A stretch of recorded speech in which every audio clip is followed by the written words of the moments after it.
fois que nous sommes debout, je crois qu'on m'a donné même 5 minutes avant, c'est bon.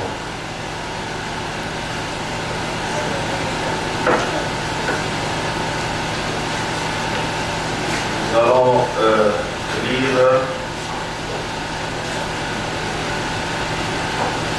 dans Ecclésiaste 3, 1. Il y a un temps pour tout, un temps pour toutes choses sous les cieux. Que le Seigneur bénisse sa parole. Amen. Vous pouvez vous asseoir. C'est le diapo 146, 3. Nous sommes en train de continuer avec notre sujet et nous évoluons lentement mais sûrement. Et nous croyons que nous serons en mesure de terminer au moment voulu.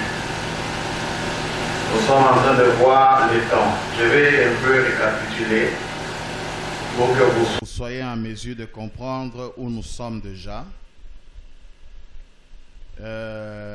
C'est que nous avons déjà vu ensemble.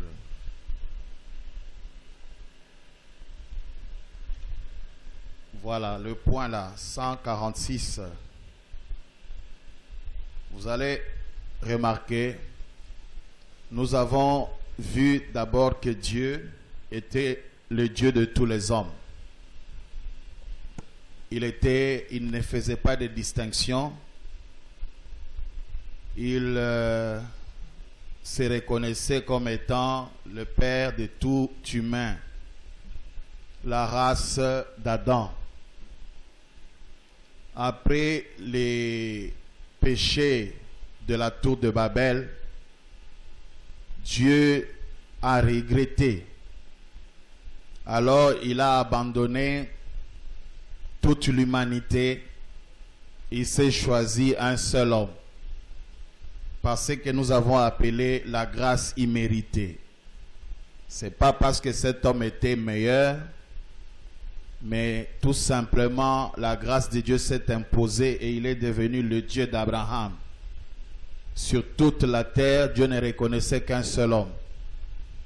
Il y avait des millions de gens sur la terre, mais Dieu ne reconnaissait qu'un seul homme. Et il est devenu le Dieu d'Abraham. Puis il avait dit, je vais te bénir toi et ta postérité. Il y a la postérité naturelle. Il y a son fils Isaac qui a hérité de cette même grâce. Et Dieu dira, je suis le Dieu d'Isaac. Par après, Dieu a évolué. Lorsqu'Isaac a disparu, il y a eu Jacob. Dieu est devenu le Dieu de Jacob. Il évoluait seulement avec un individu. C'est là où le message nous dit Dieu traite avec un individu. Et nous avons dit ceci. Pour les autres hommes de la terre, ils n'avaient qu'une seule chose à faire. C'est s'associer avec la personne que Dieu a choisie. Quand c'était Abraham, il fallait aimer Abraham. Il fallait être en association avec Abraham pour bénéficier de la grâce. La même chose avec Isaac, la même chose avec Jacob. Par après, Jacob avait changé de nom à l'issue d'une bagarre terrible avec Elohim. Et il a eu un nom nouveau, c'était Israël. Dieu alors, en 4e position, est devenu Dieu d'Israël et de ses enfants. Les 12 enfants de Jacob, Dieu est devenu leur Dieu. Vous touchez à ses enfants, vous touchez à Dieu. Hélas, Israël n'était toujours pas une nation. Israël était juste un peuple que Dieu a choisi. Un peuple que Dieu a aimé. Un peuple que Dieu considérait. Et après ça, nous avons vu que ce peuple a voulu devenir une nation. ils ont voulu imiter les autres nations. Ils ont dit, nous ne voulons pas être un peuple. Samuel, donne-nous un roi. C'est là, nous sommes au numéro 5, la première nation reconnue par l'Éternel. C'est Israël. Dieu a dit, donne-leur un roi. On leur a donné un roi. Et ce roi, c'était Saül. Puis après, il y a eu David, il y a eu Salomon. Dieu est devenu le Dieu de la nation israélite. Ça, c'est le numéro 5. Et nous avons vu que cette nation a péché. Ils n'étaient pas sérieux. Ils ont déçu Dieu de plusieurs manières. Ils ont fait beaucoup de fautes. Dieu les a aimés. Dieu les a protégés depuis l'Égypte. Mais ils ont fait beaucoup d'erreurs. Et Dieu a commencé par diviser cette nation. La nation est divisée en deux. Il y a eu la première nation, c'était le royaume d'Israël. Et il y a aussi le royaume de quoi? De Juda. Et il a permis que les Assyriens viennent prendre, n'est-ce pas, la nation israélite et l'amener en déportation. C'est là le déclin du temps d'Israël, de Juifs. Donc c'est à partir du numéro 5 là, donc Dieu de la nation juive, c'est là le début. Quand Israël est devenu une nation, Dieu est devenu le Dieu d'une nation. Il n'était plus le Dieu d'un peuple, mais de toute une nation. Il se reconnaissait comme étant le Dieu de cette nation. Toutes les nations de la terre, pour Dieu, c'était des nations païennes. Et Dieu ne les considérait pas. Dieu avait choisi une seule nation et c'était le début. Et il y a eu le déclin, la fin momentanée du temps de nations. C'est ce que nous avons vu. Il y a eu la première déportation. Les Hébreux du royaume juif ou bien israélite sont allés en Assyrie. Et nous avons vu que jusqu'aujourd'hui, il s'agissait de 10 tribus. On ne sait pas là où ces gens sont. Ils ont été dispersés sur la place de la terre, sur la face de la terre. Certains disent qu'ils sont en Afrique. On dit que même d'autres tribus africaines descendent de ces tribus juives qui ont été chassées à l'époque. Les tribus là d'Israël. Jusqu'à ce jour, on ne sait pas où ils sont. On les a dispersés. Mais Dieu continue toujours à être le Dieu de Juifs. Jusqu'à ce que le temps de Juda est venu, ils ont fait aussi le mal. Et quand ils ont fait le mal, c'est là où nous sommes. Nous allons encore reprendre à partir de là. Il y a eu maintenant le temps de la fin, ou la fin du temps de Juifs. Dieu a dit maintenant, Israël sera exterminé au devant de ma face. Parce que je fais tout pour ces peuples. Je leur ai accordé protection. Je leur ai accordé bénédiction, mais ils ne m'ont pas écouté. Ils se livrent toujours aux idoles. Qu'est-ce que je fais? Je vais me débarrasser de ces peuples. Et là, nous avons lu même en 1 roi, mais aujourd'hui, nous pouvons lire en, je peux dire, 2 Chroniques 36. Vous allez lire à la maison depuis le verset 1er jusqu'au verset 23, vous aurez toute l'histoire de la chute du royaume de Juda. Moi, je prends tout simplement à partir du verset 17. Alors l'Éternel fut monté contre le roi des Chaldéens et tua par l'épée leurs jeunes gens dans la maison de leur sanctuaire. Il n'épargna ni le jeune homme, ni la jeune fille, ni le vieillard, ni l'homme aux cheveux blancs. Il livra tout entre ses mains.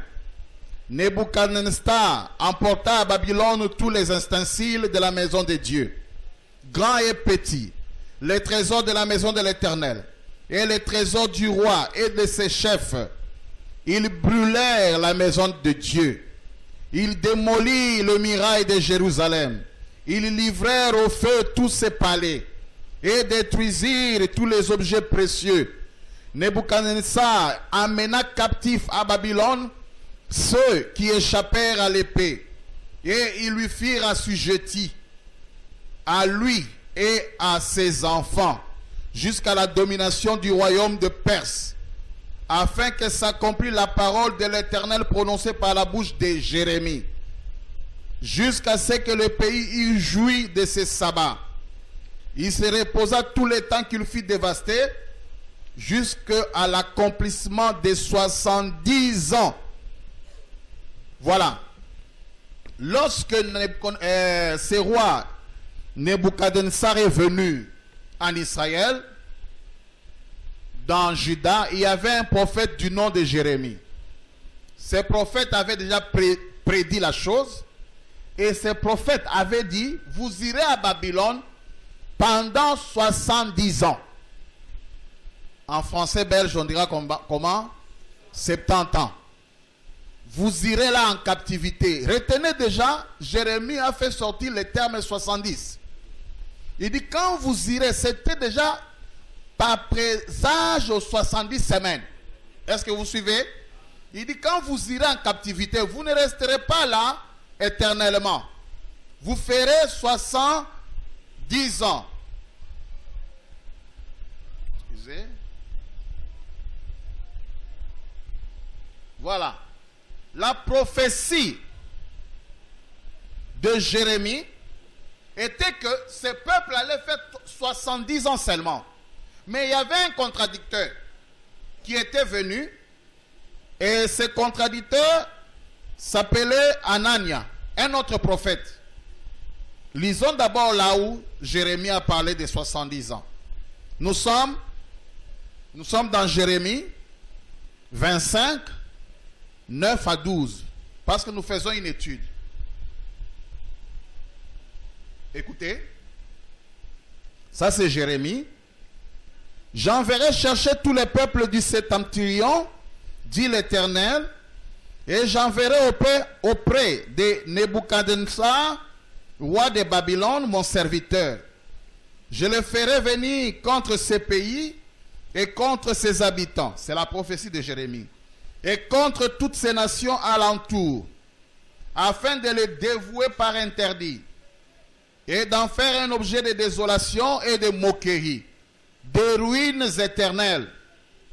Je ferai cesser parmi eux le cri de réjouissance et le cri d'allégresse, le chant du fiancé et le chant de la fiancée, les bruits de la meule et la lumière de la lampe.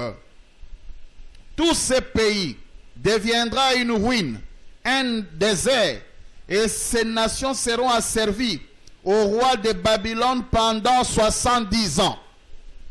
Ça, c'est Jérémie.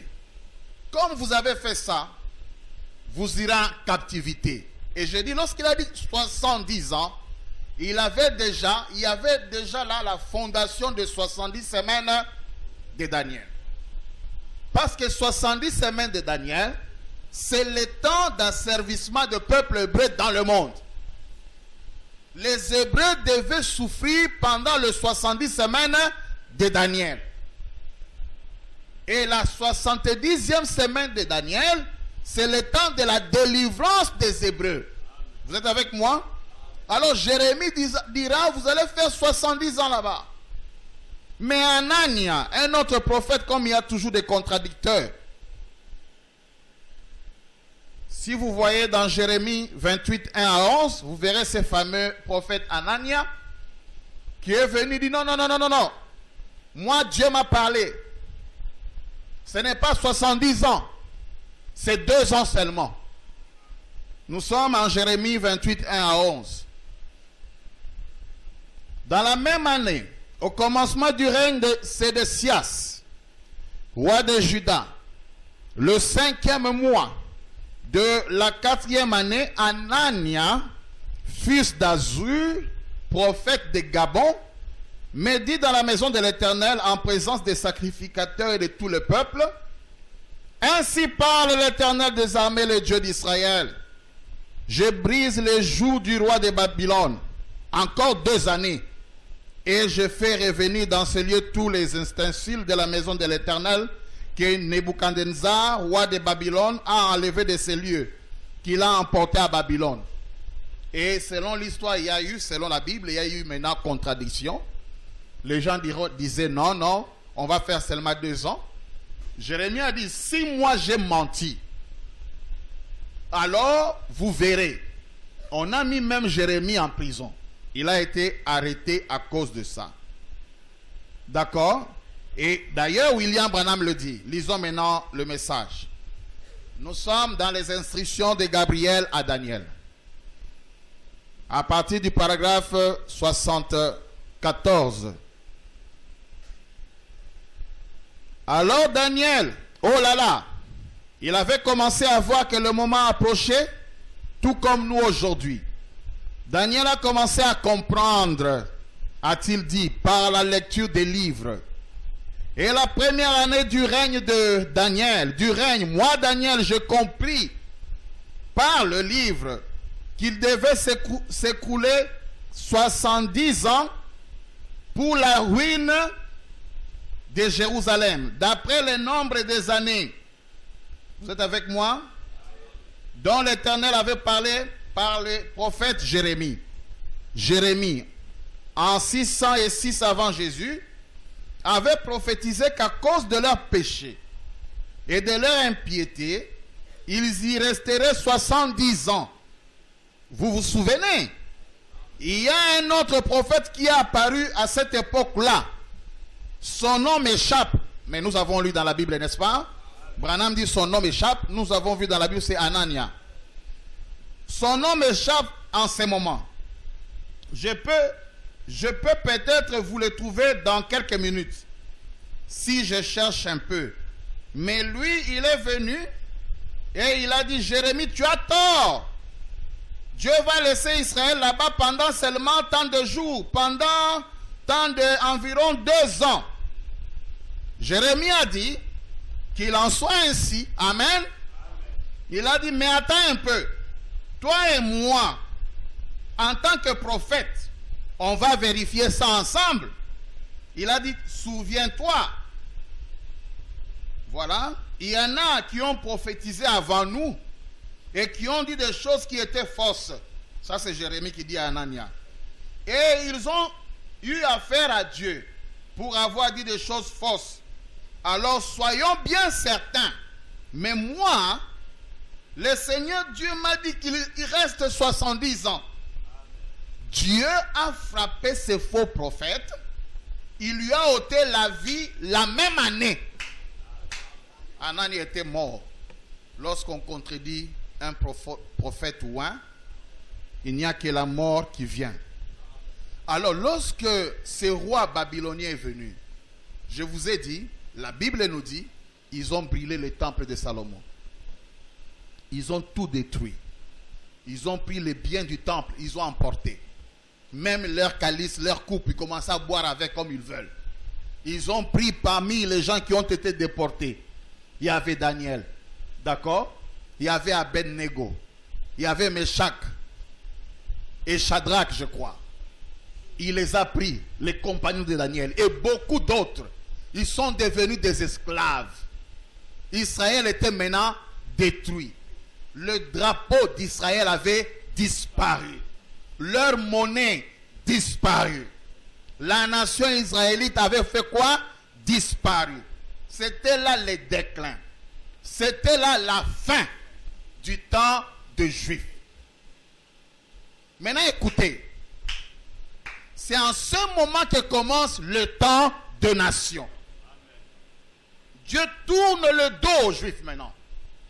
Il dit, comme vous avez fait ça, je vous envoie en déportation, allez souffrir là-bas. Moi maintenant, je suscite cette nation. Un temps de nation, mais pas un temps de grâce de nation. On va y arriver. Il y a le temps de grâce de nation et le temps de nation tout court. Vous êtes avec moi? Il dit, moi maintenant, le temps de nation ici consiste en quoi? c'est le temps où moi je vais permettre les nations de vous persécuter. Est-ce que vous êtes avec moi? Et nous avons dit que Dieu s'est choisi 4 nations. Et ces 4 nations n'avaient qu'un seul rôle: persécuter le peuple hébreu. Et le jour où, d'accord, le jour où vous verrez encore la nation juive s'élever, le message nous dit: comptez 40 ans, Jésus doit venir. Le jour où vous verrez seulement cette nation-là redevenir une nation. Et William Branham nous dit que c'était en 1946. Il dit: si vous comptez 40 ans, Jésus doit revenir. Ça ne peut pas changer. Vous voyez ça? C'était comme ça. Alors nous allons maintenant étudier notre 6e point, le temps de nation. Nous allons voir comment c'était rapidement. Il y a eu un début.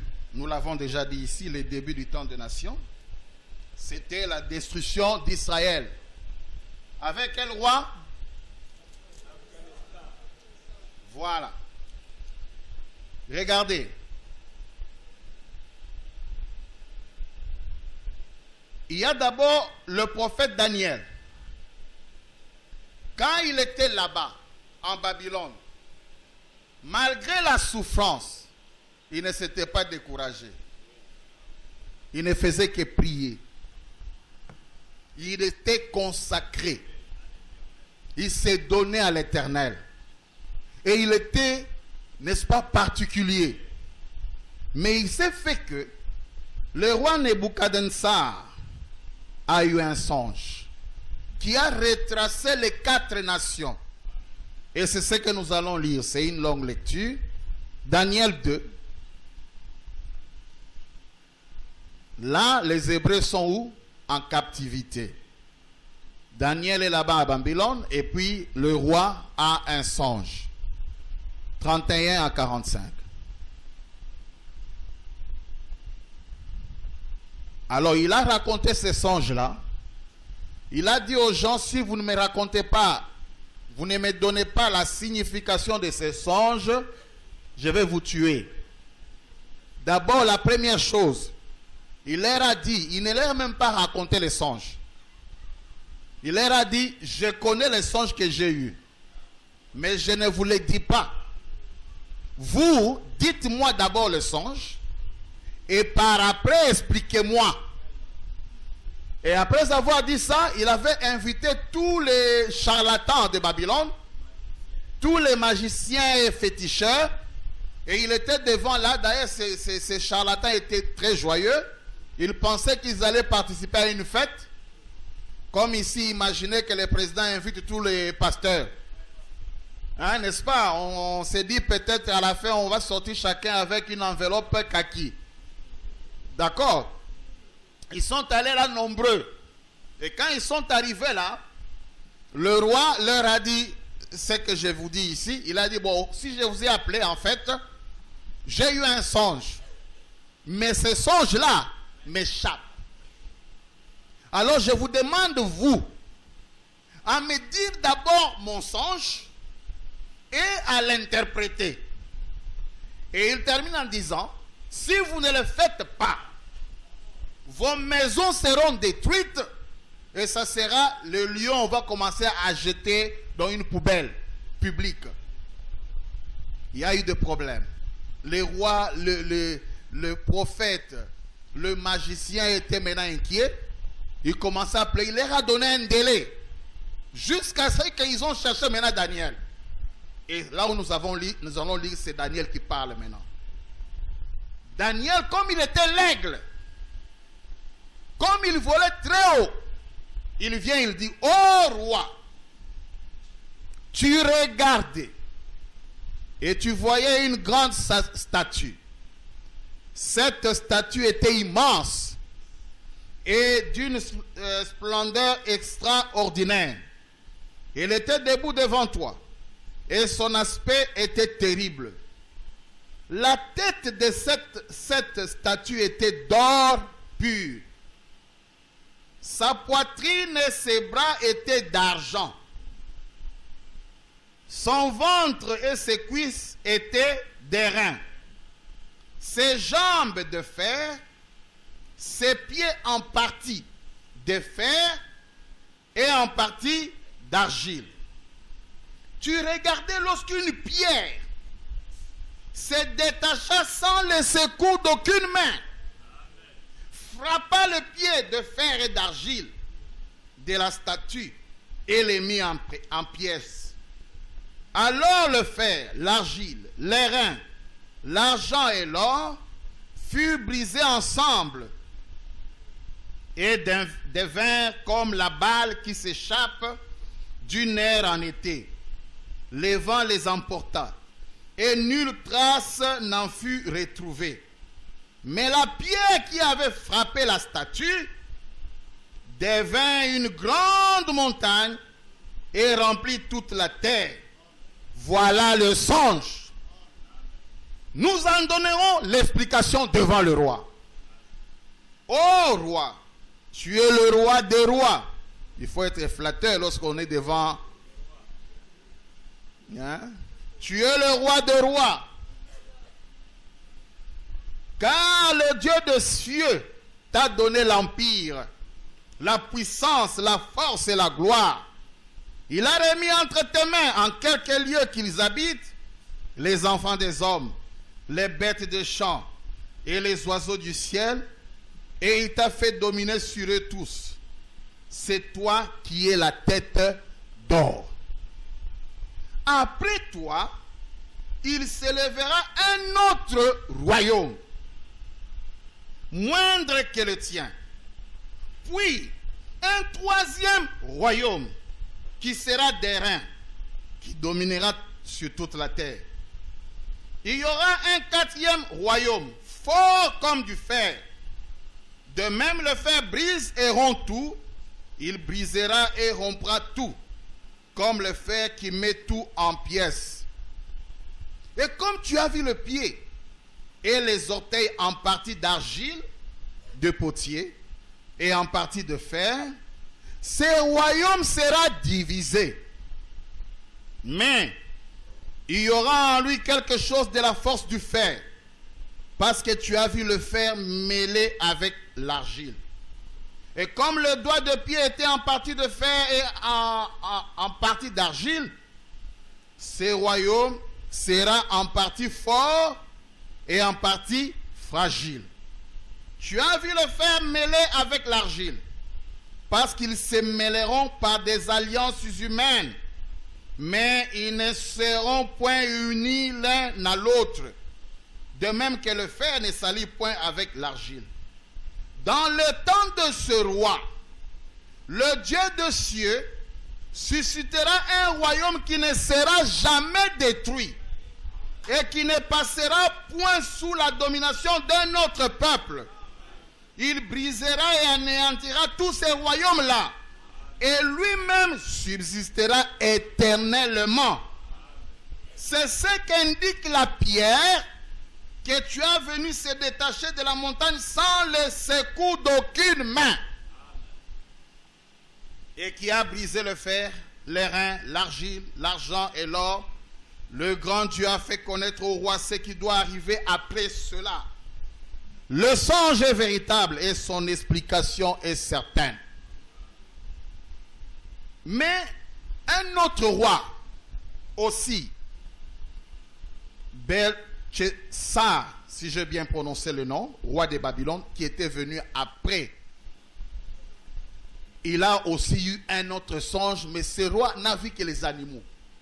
Il a vu 4 animaux, et après ça, il a vu un fils de l'homme venir prendre la domination pour régner éternellement.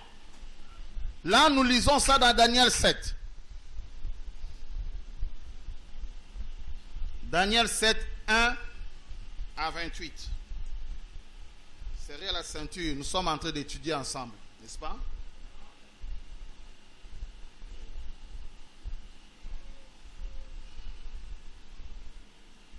La première année de Belteshazzar, roi de Babylone, Daniel eut un songe et des visions dès à son esprit, pendant qu'il était sur sa couche.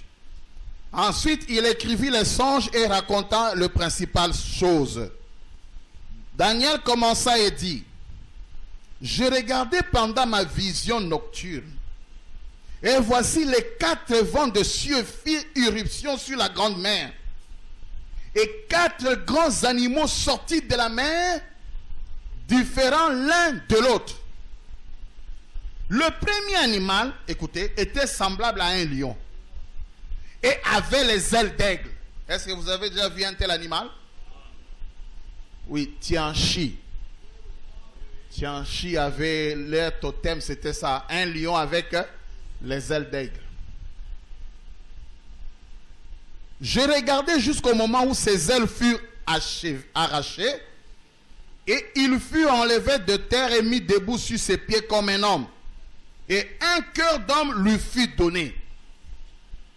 Et voici un second animal était semblable à un ours et se tenait sur un côté. Il avait 3 côtes dans la gueule. Est-ce que bon, on a déjà la côte dans mon au lieu de la côte dans le mais ici.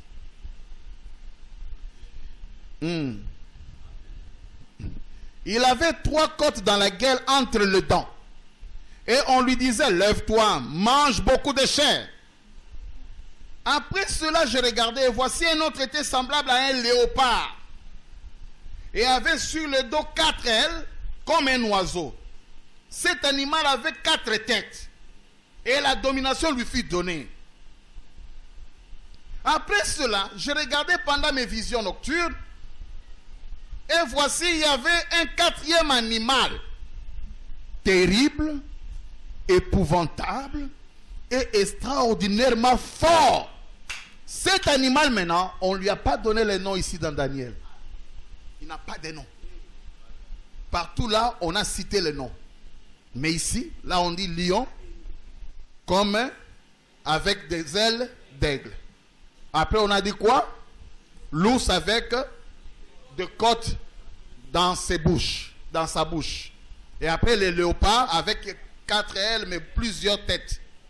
Et cet animal terrible, j'attire votre attention à cet animal terrible. D'accord? Je regardais pendant mes visions nocturnes. Et voici, il y avait un 4e animal terrible, épouvantable et extraordinairement fort. Il avait des grandes dents de fer. Minou, Yatma Bende. D'accord? Il mangeait, brisait et il foulait aux pieds ce qui restait. Il était différent de tous les animaux précédents. Et il avait 10 cornes. J'ai considéré les cornes. Et voici une autre petite corne sortie du milieu d'elle. Ça fait maintenant combien? Et 3 des premiers cornes furent arrachés. Il reste comment? Très bien, il reste 8. 3 des premiers cornes furent arrachés devant cette corne. Et voici, il avait des yeux comme des yeux d'homme. Et une bouche qui parlait avec arrogance. Je regardais pendant que l'on mettait de trône. Au même moment, Daniel voit, on est en train de placer le trône. D'accord? Et voici, il dit, et l'ancien des jours s'assit. Son vêtement était blanc comme la neige. Et les cheveux de sa tête étaient comme de la laine pure. Son trône était comme de flammes de feu. Et les roues comme un feu ardent. Un fleuve de feu coulait et sortait de devant lui. 1000 milliers le servaient. Et 10 000 millions se tenaient à sa présence. Le juge au pluriel s'assit. Et les livres au pluriel furent ouverts. Je regardais alors à cause de paroles arrogantes qu'est prononcée la corne. Et tandis que je regardais, l'animal fut tué et son corps fut anéanti, livré au feu pour être brûlé. Les autres animaux furent dépouillés de leur puissance. Mais écoutez, mais une prolongation de vie leur fut accordée jusqu'à un certain temps. On les a tués, mais une prolongation de vie leur fut quoi? Mais ils étaient déjà tués. C'était déjà la fin, mais quand même, une prolongation. C'est comme lorsque vous coupez la tête du serpent, le serpent continue à bouger. Et dans la vision, lorsqu'on dit une prolongation de vie, ça peut prendre des années. Amen. Vous allez vous dire, mais non, attention. Ok. Alors, la suite, il dit, j'ai regardé pendant mes visions nocturnes, et voici, sur les nuées des cieux, arriva quelqu'un de semblable à un fils de l'homme. Il s'avança vers l'ancien des jours, et on le fit approcher de lui. Pas le fils de l'homme, mais quelqu'un de semblable à un fils de l'homme. Il monte dans la nuée. On lui donna la domination, comme la photo, la gloire et le règne. Et tous les peuples, les nations et les hommes de toutes langues le servirent. Sa domination est une domination éternelle qui ne passera point. Son règne ne sera jamais détruit. Amen. Voilà. Il y a deux songes. Les deux songes parlent de la même chose. Les deux songes, vous allez voir le premier du roi babylonien. La statue est là, au tableau. Il y a 4 parties. On avait vu la tête d'or. C'est là où il y avait Nebuchadnezzar. Et c'est en or. D'accord? C'était l'empire babylonien ou le royaume de Babylone. Après, il y avait la poitrine et le bras en argent. C'est le deuxième empire qui devait dominer le monde. Est-ce que vous êtes avec moi? Et ça, c'était le Mède et le Perse. Après, il y avait les reins. Les reins, c'est à partir du ventre jusqu'aux cuisses. C'était le grec. Et l'animal qui n'a pas de nom. Vous êtes avec moi? Le pied qui était en partie de quoi? D'argile et de fer, c'est l'empire romain. Ça, c'est l'œil de l'aigle William Branham qui nous renseigne ça. Ce n'est pas, oh, ça c'était les catholiques, ça ce sont les protestants, et ça c'est, oh, et ça c'est Branham. Ça n'existe pas. Branham, lui, c'est la bouche autorisée. Le 4 royaumes, c'est Babylone, Mède, Perse, Grec et Rome. Et lorsque vous allez, les animaux, vous allez voir qu'il y a un lion avec des ailes en train de voler. Est-ce que c'est clair là? C'est ça l'empire. William Branham dit, lorsque vous voyez un animal en vision, cela signifie une puissance. Même dans vos rêves, lorsque vous voyez un animal, sachez que vous avez affaire à un esprit, une puissance. Quand vous voyez un chien, généralement c'est la prostitution. Voilà Mède et Perse avec ses côtes dans la bouche. Ces dessins, ce n'est pas moi qui les ai dessinés, j'ai pris seulement à l'internet. Quelqu'un qui a étudié aussi et qui a fait des dessins. Et la troisième bête qui a plusieurs têtes, voilà, c'est un léopard avec des ailes. C'est l'Empire grec. Et le dernier royaume, une bête avec les dents de fer.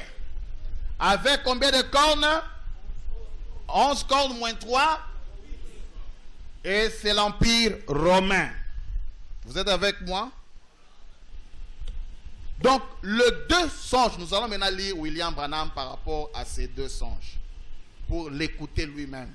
Que ça ne soit pas moi. Parce que ici, nous devons dire Branham a. D'accord. Écoutez maintenant. Avant ça, le temps de nation concerne ces 4 royaumes.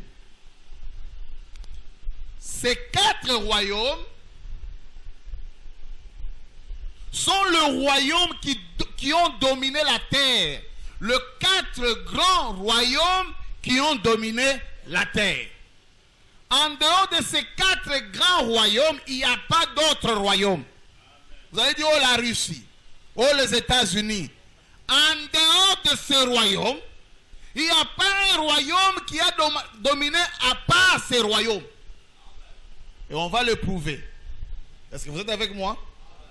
Je me dis, mais les États-Unis, la Russie, on va voir là où on va greffer les États-Unis. Vous êtes avec moi? Nous allons voir là où nous allons greffer la Russie. Alors, lorsqu'on parle du temps des nations, il ne s'agit pas de Congo ou du Rwanda, ces nations-là. Lorsqu'on dit temps de nations, vous pensez que c'est le Burundi. Non. Lorsqu'on dit le temps des nations, ces nations-là au pluriel, le voilà. Est-ce que vous êtes avec moi? Il s'agit de nations précises. Il y avait d'autres nations, comme les Philistins, les Moabites. Il y a plusieurs nations. Mais toutes ces nations se retrouvent quelque part greffées derrière ces 4 nations. Donc ces 4 nations sont des locomotives de toutes les autres nations. Il n'y en a pas d'autres. Nous lisons maintenant William Branham. Nous allons dans les 7 âges de l'Église qu'il a prêché le 12 mai 54. Il va lui-même expliciter ses visions. 151. Et je peux retourner dans l'Ancien Testament, prendre le songe de Daniel et vous montrer la vision sur le royaume des gentils. Il avait vu une statue debout là, avec une tête d'or, une poitrine d'argent, le cuisse d'airain, le pied et les jambes de fer et d'argile.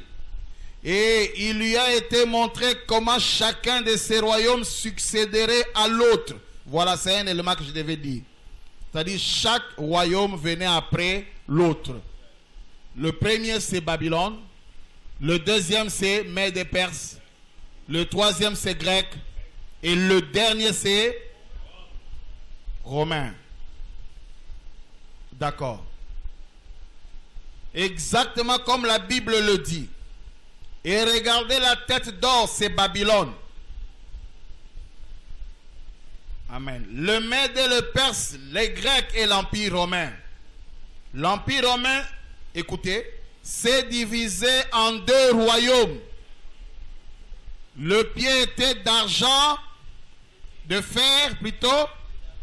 Voilà les 2 royaumes. Était divisé en 2. Il y avait l'Empire romain d'Orient et l'Empire romain d'Occident. La parole est vraie. Ça, c'est Daniel qui l'a vu avant, très longtemps. D'accord. L'Empire romain s'est divisé, oui, en 10 royaumes. Rome de l'Orient et Rome de l'Occident. Il y a un lapsus là. Ainsi de suite.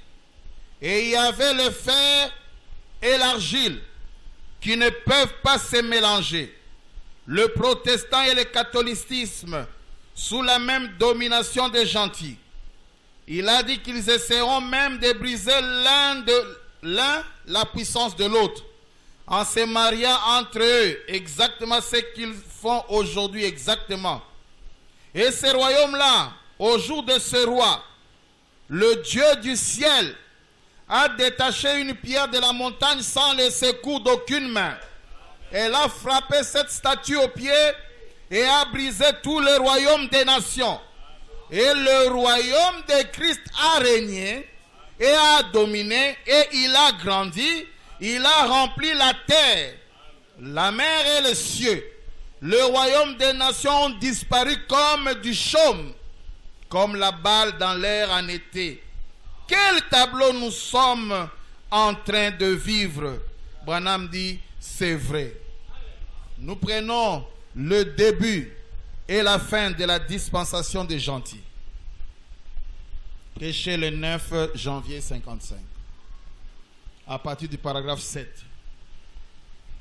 J'aime Daniel parce que il avait résolu lors de son départ pour Babylone de demeurer un croyant et de ne pas s'essuyer avec le mets du roi et autres. Eh bien, en réalité, Daniel était le prophète des gentils. Daniel vit la montée et la chute de tout l'âge des gentils. Donc la statue là représente le début et la fin de l'âge des gentils. Vous êtes avec moi? Je peux un peu anticiper une chose ici. Voyez, comme je l'ai dit, le début c'est là, la tête. La fin c'est quoi? C'est les pieds. Hein? Maintenant, quand on va toucher les 70 semaines, le 70 semaines règne, c'est-à-dire vit à cheval avec ces temps de gentils. Est-ce que vous êtes avec moi? C'est le programme de Dieu avec les Juifs pendant qu'ils sont en esclavage. C'est ça le 70 semaines. C'est pendant cette période de gentils qu'il faut appliquer les 70 semaines. J'espère que vous saisissez ça. D'accord? C'est en ce moment ici. Et la dernière semaine doit correspondre avec l'Empire romain. Très bien. Alors, c'est ce qu'il dit. Daniel a fait quoi? Il a vu la montée et voilà. Il dit, Daniel vit la montée et la chute de tout l'âge des gentils. Donc dans sa vision, quand Daniel a vu, il a vu le début du temps des gentils. Et il a vu la fin. C'est vraiment un aigle. Il a vu tout le temps là. Il était le premier à être. Il est appelé le prophète des gentils. Lui-même n'était pas un gentil. Mais il vit la dispensation des gentils du début à la fin. Commençant par la tête d'or et terminant par le pied de fer et d'argile. Qui parle? Il parle pour qu'on comprenne ou bien pour qu'on oublie ça? Pourquoi Branham nous dit ça? C'est important. Parce que cela va vous permettre de comprendre à quelle heure nous vivons. Amen. Il a enseigné ça. Je lis la dernière phrase. Mais il, c'est-à-dire Daniel, vit la dispensation des gentils du début à la fin. Vous voyez le début de la dispensation des gentils? La tête de quoi? La tête d'or. Et la fin, c'est quoi? Le fer et l'argile. Très bien. Commençant par la tête d'or et terminant par le pied de fer. Prenons encore l'écriture sur la muraille. Nous disons, il faut jouer la bande. Et nous jouons la bande. Peut-être avec une voix bizarre de Bon Munanga, mais c'est la bande que nous jouons. N'est-ce pas? Prêché le 2 septembre 56. Paragraphe 34. Est-ce que j'ai dit mes pensées ou mon songe? Non. Lisons Branham. Branham dit quoi? Il dit ceci. Oh, le roi Nebuchadnezzar. 34.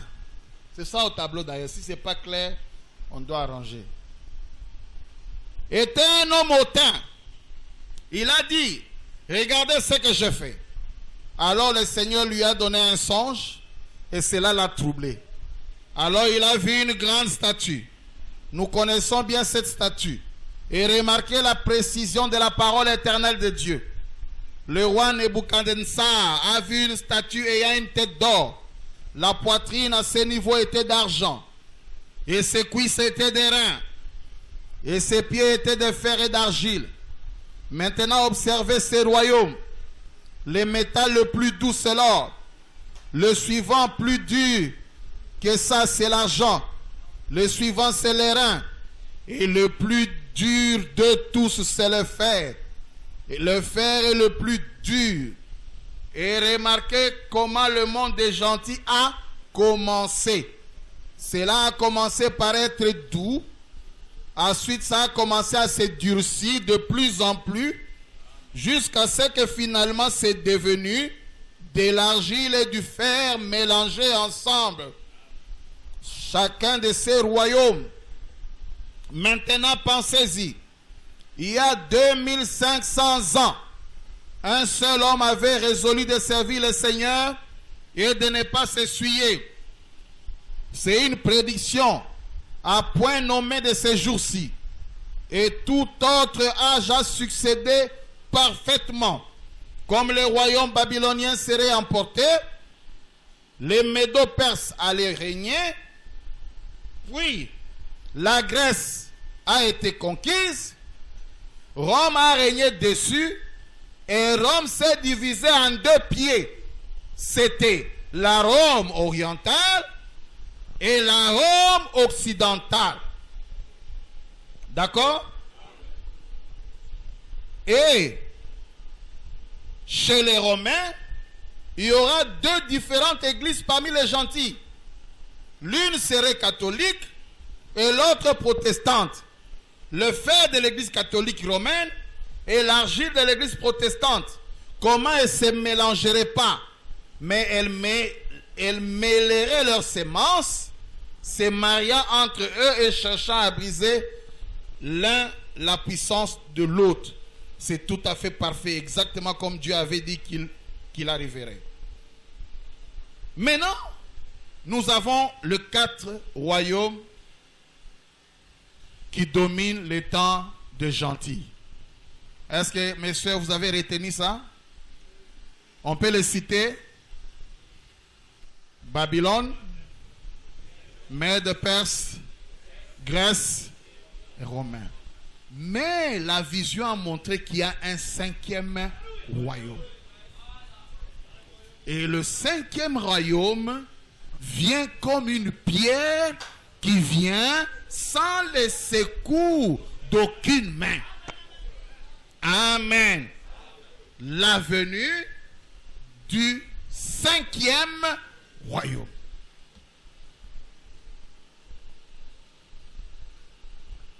Et cela vient d'abord comme une pierre dans la vision. Là, vous pouvez lire ça dans Daniel 2, 4 à 45. On a lu. Nous relisons. Dans le temps de ce roi, le Dieu des cieux suscitera un royaume qui ne sera jamais détruit. Regardez. Le premier royaume, c'était Babylone.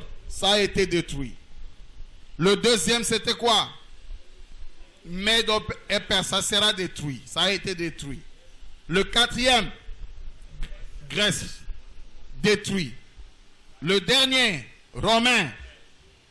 Mais le cinquième royaume, et il faut être membre de ce royaume, n'est-ce pas? C'est un royaume qui ne passera jamais. C'est un royaume de paix. C'est un royaume de l'éternité. Toi, tu peux te réjouir, oh, je suis devenu Congolais. Congolais, c'est bien, mais ça passera. Oh, je suis Rwandais, ça passera. Je suis Américain, ça passera. Mais sois les citoyens du cinquième royaume. Parce que ce royaume ne passera. Et un royaume a de principes et de droits et de lois. Un royaume a une constitution. Un royaume a une marche. C'est pourquoi, mes sœurs, vous voyez notre roi dire: je ne veux pas qu'une sœur coupe les cheveux. C'est dans notre constitution. Amen. Vous attendez aujourd'hui, oh, ils ont violé la constitution. Parce que la constitution, c'est la fondation d'un État. Et le royaume éternel a une constitution. Et lorsque un fils de Dieu ne marche pas selon la constitution de son État, l'empire messianique, il y a un problème. Vous dites, mais pourquoi il est dur? C'est comme ça. Et notre constitution s'appelle COD. Conduite et doctrine. Donc si on devait prêter serment, c'est sur notre...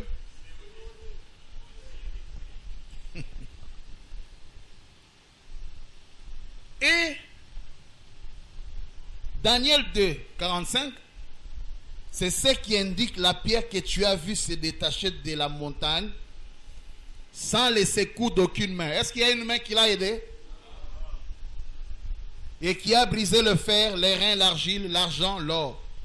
Le grand Dieu a fait connaître au roi ce qui doit arriver après cela. Le songe est véritable. Et son explication est quoi? Est certaine. C'est comme ça que le cinquième royaume vient. Une pierre qui tourne. Et cette pierre en tournant, ça vient, ça écrase tout. Ça broie tout. Ça détruit tout. Et cette pierre devient elle-même le cinquième royaume éternel qui ne passera pas en devenant une grande montagne. Elle doit croître. On va dire aussi là, on ne verra plus les adorateurs, vous vous trompez. Ça doit toujours grandir. La pierre deviendra une grande parce qu'il s'agit de l'empire messianique. Ce n'est pas pour rien que vous avez vu une épée descendre pour introniser quelqu'un. Et la voix dit, ce n'est pas l'épée d'un roi, mais c'est l'épée du roi, le gouverneur mondial. Amen. Qui doit régner. Amen. Alors ce royaume vient encore comme un fils de l'homme qui prend l'autorité. C'est ce que nous avons vu dans la lecture. Daniel 7. 9 à 14. Je regardais pendant que l'on plaçait des trônes. Et l'ancien des jours s'assit, son vêtement était blanc comme la neige. Et le chevet de sa tête était comme de la laine pure. Son trône était comme des flammes de feu et les roues comme un feu ardent. Un fleuve de feu coulait et sortait de devant lui. 1000 milliers le servaient et 10 000 millions se tenaient en sa présence. Les juges s'assirent et les livres furent ouverts.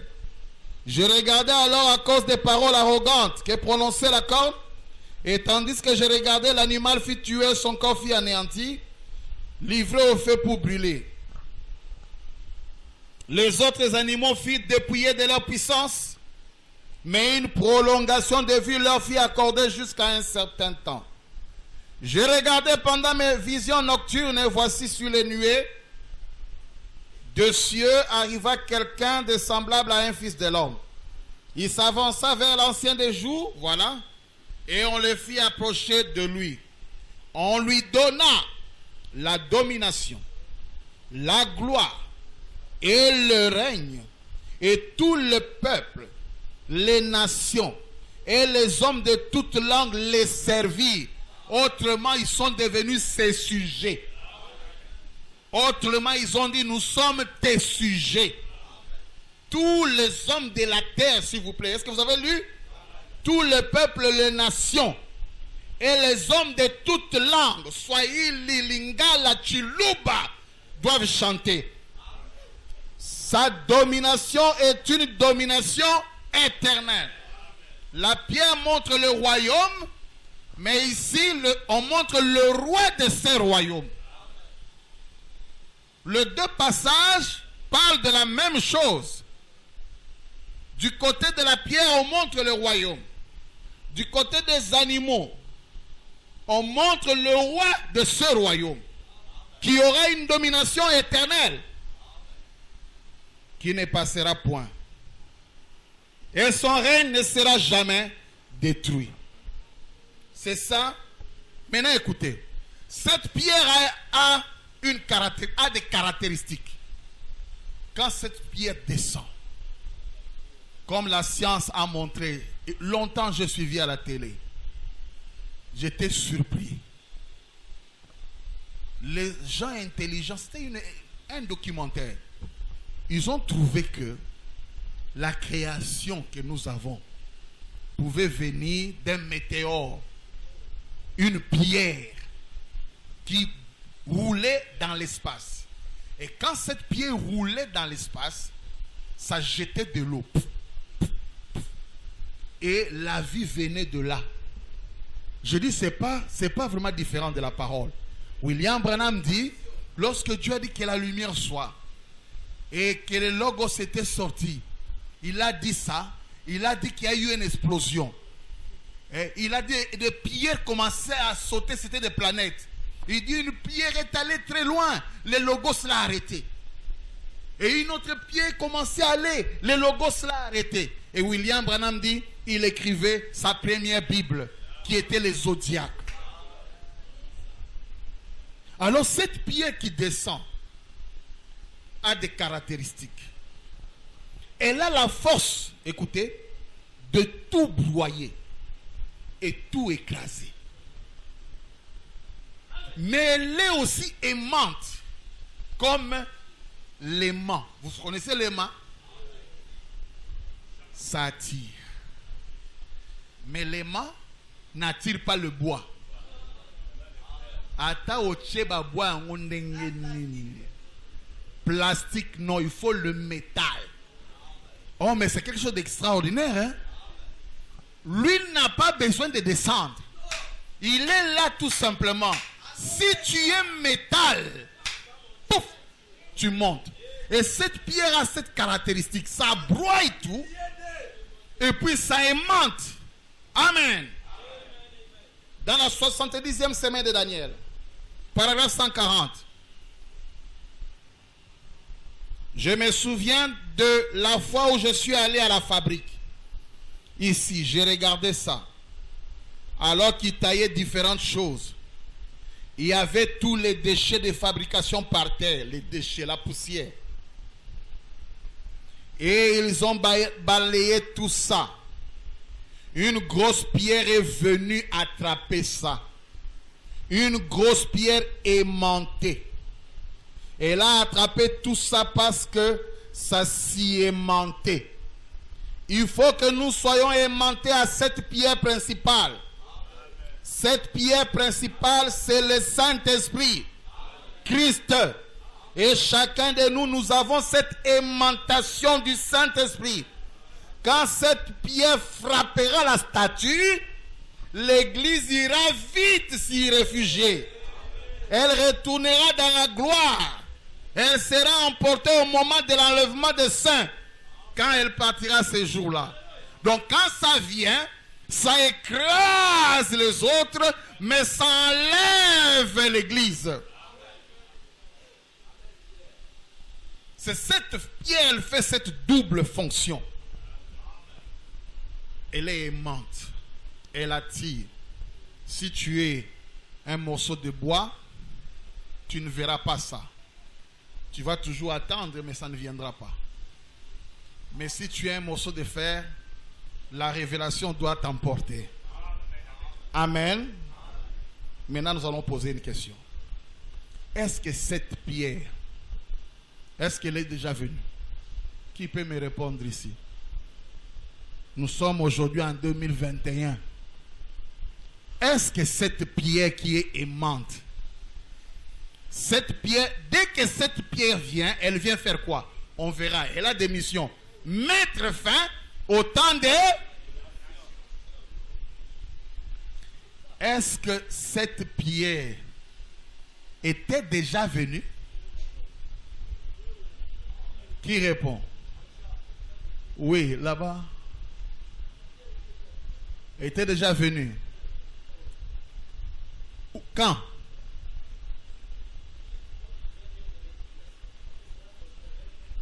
Mais avant qu'Israël ne devienne une nation, est-ce que cette pierre était venue? Avant qu'Israël ne devienne une nation, est-ce que cette pierre était-elle déjà venue? Une question. Non, hein? Elle n'est jamais venue. Bon, on va étudier. Est-ce que cette pierre est-elle déjà venue? Oui ou non? Ok. Pour répondre à cette question, il faut d'abord répondre à cette autre question. C'est quoi la venue de cette pierre? Et qui est cette pierre? Est-ce que ça a caillou?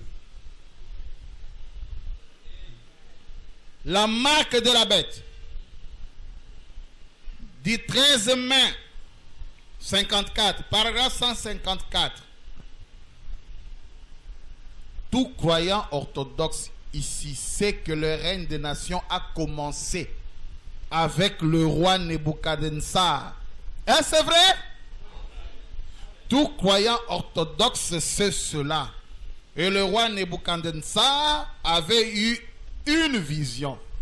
Et Daniel lui en a donné l'interprétation. Est-ce vrai? Il y avait une tête d'or, ce qui étaient les Babyloniens. Le deuxième, c'était le Mède et le Perse. Le suivant, c'était l'Empire grec. Ensuite, l'Empire romain. Et à la fin de l'Empire romain, Jésus-Christ était la pierre qui s'est détachée de la montagne sans les secours d'aucune main, qui est venu en roulant, qui a brisé la statue. C'est vrai? Et qui a rempli la terre. Tout le monde sait cela, tout croyant le sait. Ah, c'est grave. Jésus-Christ était la pierre qui a été détachée sans les secours d'aucune main.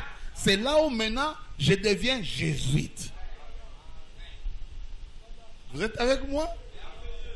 Jésus-Christ était dans le passé cette pierre-là.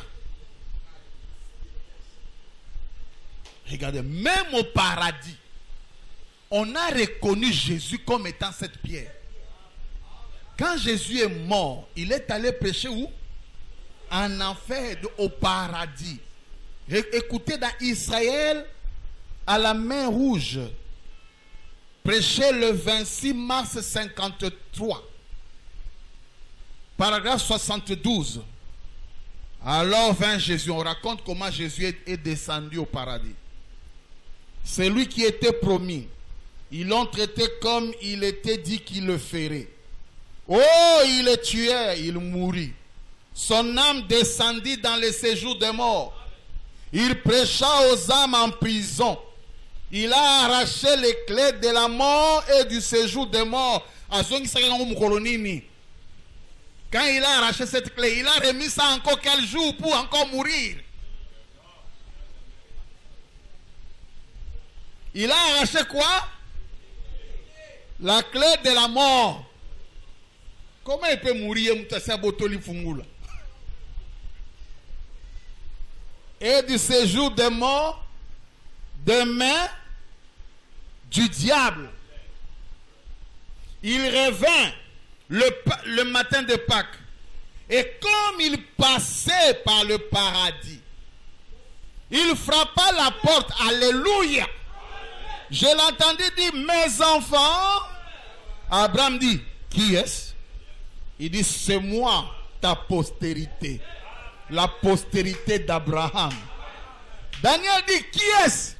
Il dit, c'est moi la pierre qui s'est détachée de la montagne.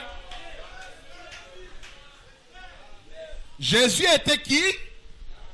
La pierre qui s'est détachée sans les secours d'aucune main. Alors si vous ne comprenez pas qu'il est le même hier, aujourd'hui, éternellement, vous serez déphasés. Jésus était la pierre. Deuxième écriture, toujours en enfer. Ici, c'est lui-même qui a parlé. Mais je vais prendre l'endroit où c'est Daniel lui-même qui parle. Montre-nous le Père. Le 11 août 54, paragraphe 45. Il est le conquérant depuis qu'il a déchiré le voile en deux. Vous ne pouvez pas le tromper. Il sait où il en est. Il peut le voir remonter. Il commence à faire jour. Il y a aussi quelques personnes là-haut. Ça c'est Jésus. Les saints de l'Ancien Testament, pendant qu'il voulait ressusciter.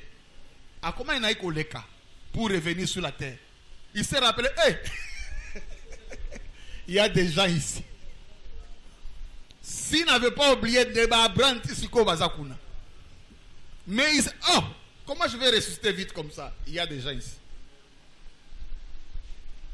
Il ne pouvait pas aller au ciel.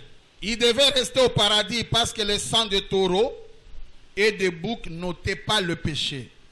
Cela couvrait simplement le péché. Mais Jésus a versé son sang qui sépare du péché, qui l'ôte, qui l'efface. Je peux le voir. Il y a un autre endroit là-haut appelé le paradis.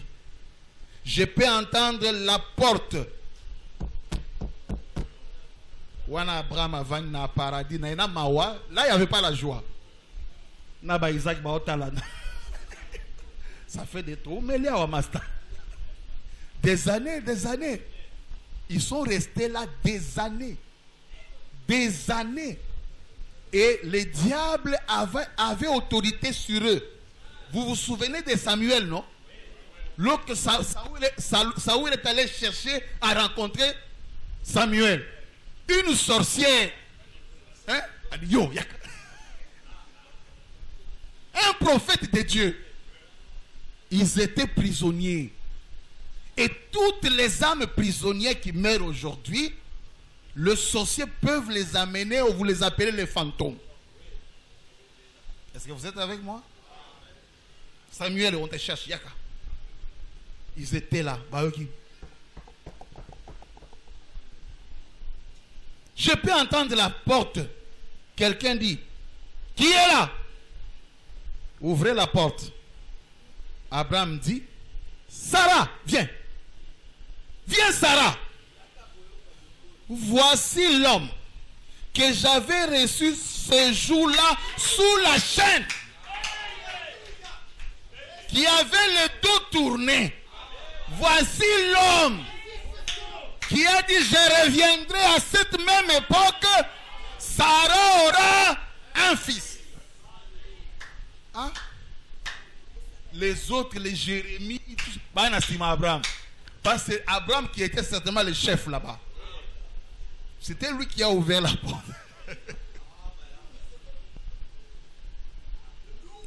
Voici l'homme que j'avais reçu ce jour-là sous la chaîne. Alléluia. Le voici, c'est lui. Daniel court. Daniel dit, que dis-tu? Eh bien, voici la pierre que j'ai vue se détacher de la montagne sans laisser coup d'aucune main. Oh, mais ce n'était pas fini. Ézéchiel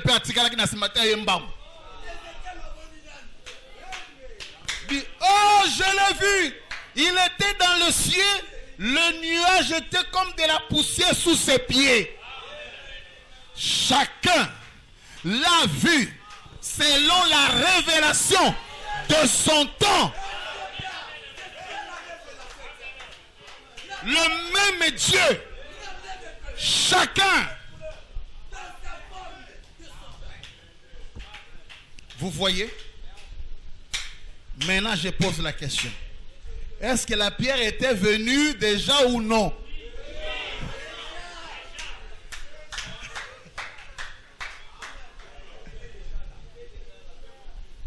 Ah.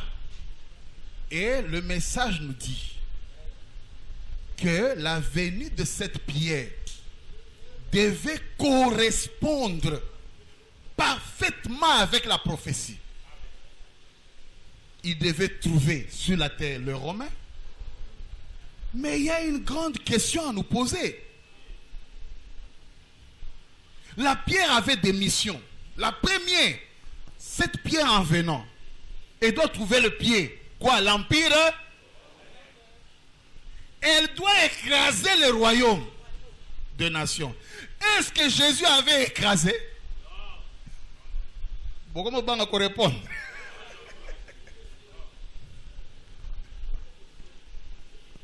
Cette pierre devait restaurer le royaume d'Israël. C'était les 3 grandes missions. Trouver le royaume romain, écraser, restaurer. C'est pourquoi quand Jésus est venu, il a trouvé qu'Israël était colonisé par qui? Par les Romains. Mais colonisé. Et c'est Rome, il y avait des Pilates qui étaient là, qui gouvernaient. Regardez, quand Jésus maintenant vient, il n'y a qu'une seule condition qu'il a remplie. Amen. Il a tout simplement trouvé les Romains. Mais quand il est mort, le royaume des Romains a continué. Vous êtes sûr, non? Les papes sont... c'est venu. Et il n'a pas restauré le royaume d'Israël. D'ailleurs, il y a une question. Les apôtres ont posé une question. Parce que les apôtres, quand Jésus est mort, il est ressuscité avec les Abraham et tout ce monde-là. Les apôtres étaient inquiets. Ils l'ont vu. Peut-être qu'on l'a assez comme dans ma casse parce qu'on l'a tué à la croix là. Nous pensions qu'il y a un bête à romain. Vous savez, Pierre, il avait même fait sortir une épée. Parce qu'il savait que ça lui camou ma coffee. Il a coupé l'oreille de quelqu'un. Vous voyez? Mais il était surpris. Jésus prend l'oreille et remet l'oreille. Alors ils étaient là. Écoutez maintenant la question des apôtres. Après la résurrection de Jésus. Nous sommes dans Actes 1, 6 à 7. Alors les apôtres réunis lui demandèrent, Seigneur, est-ce en ces temps que tu rétabliras le royaume d'Israël? Toi, tu es la pierre là. C'est toi, nous sommes convaincus que tu es cette pierre. Mais est-ce que c'est en ces temps, surtout que tu es ressuscité, tu as vaincu même la mort? Est-ce que c'est en ces temps que tu rétabliras le royaume d'Israël? Il a répondu, ce n'est pas à vous de connaître le temps ou le moment que le Père a fixé de sa propre autorité. C'était décourageant pour les apôtres, non? Ah. Donc vous voyez qu'il n'avait pas restauré le royaume. Il est la pierre. Il n'a pas restauré le royaume. Il est la pierre. Mais il n'a pas écrasé le royaume des Romains. Pourquoi? Il y avait 2 temps de venue de la pierre. C'est ça la réponse. La pierre devait d'abord être rejetée. Et quand il y a 2 temps, quand ça vient se rejeter, on appelle ça la pierre angulaire. Et ça doit venir maintenant comme la pierre de fête. Il fallait que cette pierre soit rejetée. Non pas une autre pierre, la même pierre.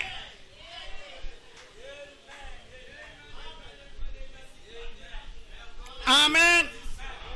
C'est pourquoi dans les débuts et la fin de la dispensation des gentils, au paragraphe 51,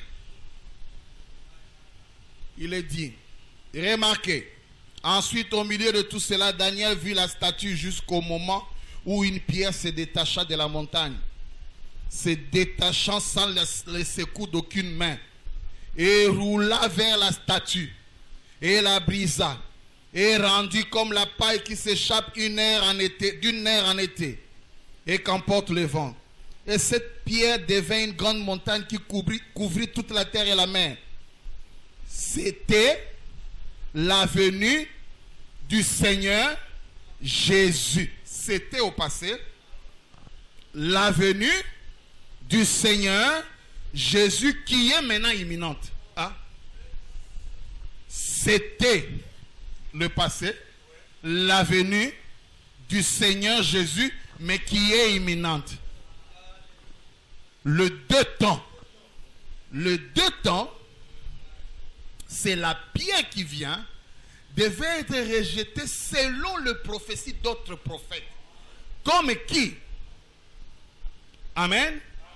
La pierre qui descend sans les secours d'aucune main est liée à la pierre principale de l'angle. Lisons la 70e semaine de Daniel. Paragraphe 137. Alors, puisqu'ils ont la forme qu'il faut, voyez-vous que j'ai fait ça ici en forme de pyramide? Le sein qui s'élève, c'est l'entrée triomphale dans la gloire. Vous comprenez maintenant. L'assemblée dit Amen. Christ, la pierre principale, virgule, la pierre rejetée. L'œil qui voit tout, qui arrive exactement comme la Bible l'a annoncé. Et Daniel a dit qu'il a observé cet âge des nations jusqu'à ce qu'une pierre qui n'avait pas été taillée par des mains se détache de la montagne. Vous voyez, la pierre principale, c'est ça, la pierre qui s'est détachée de la montagne. Et maintenant, écoutez dans le Fils de Dieu manifesté, on termine par là, du 18 mai 60, paragraphe 47. C'est érigé en montant, comme ceci, en pointe. Et la pierre de fête, on ne l'a jamais trouvée. Ils n'ont jamais posé de pierre au sommet de la pyramide. Je ne sais pas si vous êtes au courant ou pas, mais la grande pyramide d'Égypte, elle n'a jamais eu de pierre à son sommet. Pourquoi? La pierre de fête a été rejetée. Christ, la pierre principale, vous voyez, il a été rejeté. Excusez-moi, un verset, on arrête. Prenez seulement Psaume 118, 21 à 22. Je te loue, Père, que tu m'as exaucé, parce que tu m'as sauvé. La pierre qu'ont rejetée ceux qui bâtissaient est devenue la principale de l'angle. Ça, c'est David en son temps. Il a vu que cette pierre, quand elle vient, avant de terminer sa mission, elle sera d'abord rejetée. Pourquoi? Pour venir vers les nations, accorder la grâce. Sinon, aucune des nations ne serait sauvée. Il fallait d'abord qu'ils s'arrêtent, qu'on les rejette. Quand on les rejette, Dieu ouvre un temps de grâce pour les nations. Et dès que c'est ça les âges de l'église, dès que le temps de grâce pour les nations termine, la pierre rentre dans sa mission. Pour maintenant écraser tous les autres lieux d'adoration avec la colonne de feu sur sa tête, accomplissant Malachie 4. Amen. C'est cela, mes frères. Et le dimanche, Dieu voulant, nous allons continuer avec cette pierre. Que le Seigneur vous bénisse.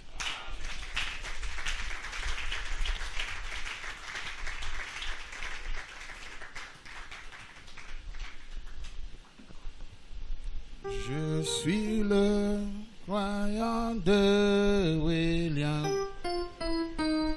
Oh, je tiendrai Parole de la promesse, et je ne reculerai pas au Seigneur jusqu'à ce que l'amour. Oh, aimé Branham, aimé William Mario, Branham, c'est Alléluia, la vie éternelle qui est prévue pour moi.